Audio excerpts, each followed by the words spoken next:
When Burns it form CO2 plus H2O। Hydrogen 4 है तो हम इधर हाइड्रोजन को बैलेंस कर लें तो कितना हो जाएगा 4। ऑक्सीजन आपकी कितनी हो गई यहाँ पे 4 तो यहाँ पे भी ऑक्सीजन 2। ठीक है, तो ये आपकी बैलेंस्ड केमिकल इक्वेशन हो गई। अब आप इनके स्टोइकियोमेट्रिक कोएफिशिएंट्स देखें। सबसे पहले तो हम इसके मासेस को देखते हैं। यहाँ मीथेन कितना है 16 ग्राम, कार्बन डाइऑक्साइड का कितना होता है 14.4 ग्राम। ठीक है, अब एक स्टोइकियोमेट्रिक कोएफिशिएंट्स देखें तो यहाँ पे कितना है इसका 1, यहाँ कितना है 2 1 2। ठीक, सो रेशियोज़ क्या ऑलमोस्ट सेम है।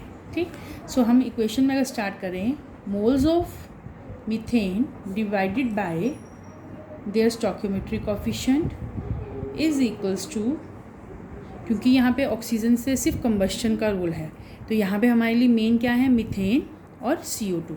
तो यहाँ पे हम moles of CO2 divided by there coefficient, तो वो क्या है 1। अब यहाँ पे हमें मीथेन के क्या निकालने पड़ेंगे नंबर ऑफ मोल्स। तो मीथेन के नंबर ऑफ मोल्स क्या आएंगे, number of moles of methane. क्या मीथेन के मोल्स, गिवन मास कितना है इसका, moles of methane required to produce CO2। Sorry मैंने कुछ गड़बड़ कर दी। ओके, हमें यहाँ मीथेन नहीं, क्योंकि यहाँ पे हमें फाइंड क्या करना है, हमें मीथेन के ही फाइंड करने हैं। तो बेटर कि हम again I repeat the question कि कितने मोल्स ऑफ मीथेन हमें चाहिए to produce 22 grams of CO2 on combustion. ठीक, सो यहाँ मीथेन के ना मोल निकाल के we find the moles of CO2। Methane के हम मोल्स इसलिए फाइंड नहीं करेंगे क्योंकि यहाँ पे हमारे पास कोई ऐसा गिवन मास है नहीं। ठीक है, CO2 के मोल्स हम फाइंड कर सकते हैं because we having the given mass as well as the molar mass. तो मोल्स ऑफ CO2 कितने हो जाएगा, गिवन मास कितना है आपका 22 और मोलर मास कितना है 44। तो ये आप 11 से जब डिवाइड करेंगे डैट इज़ 2 4। ठीक है, तो ये आ जाएगा आपका 0.5 मोल्स। फाइन, तो मोल्स किसके निकल गए हमारे CO2 के, तो हम लिख सकते हैं NCH4 1 is equals to 0.5/1।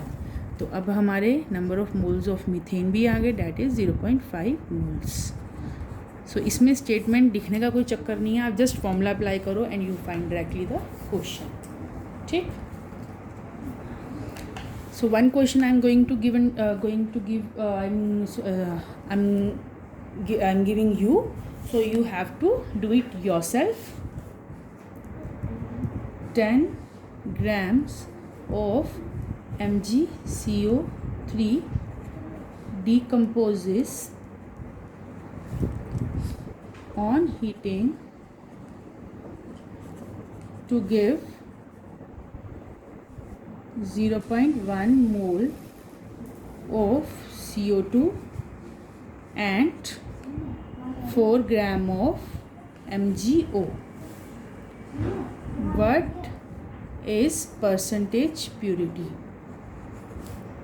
of MgCO3? सो इस क्वेश्चन में आपको अगेन इसकी केमिकल इक्वेशन लिखनी है। केमिकल इक्वेशन लिखने के बाद इनके मासेस फाइंड करोगे आप। ठीक है, और सेम अगर ऐसे ही अप्लाई करोगे तो you find the purity of MgCO3, क्योंकि प्योरिटी तभी आप निकाल पाओगे क्योंकि परसेंटेज प्योरिटी का क्या होता है मास ऑफ एन एलिमेंट। तो उसमें आप जो मास आप MgO3 का निकालोगे, ठीक है, उसको गिवन मास से क्या करोगे डिवाइड करोगे इनटू 100, तभी आपकी परसेंटेज प्योरिटी निकलेगी।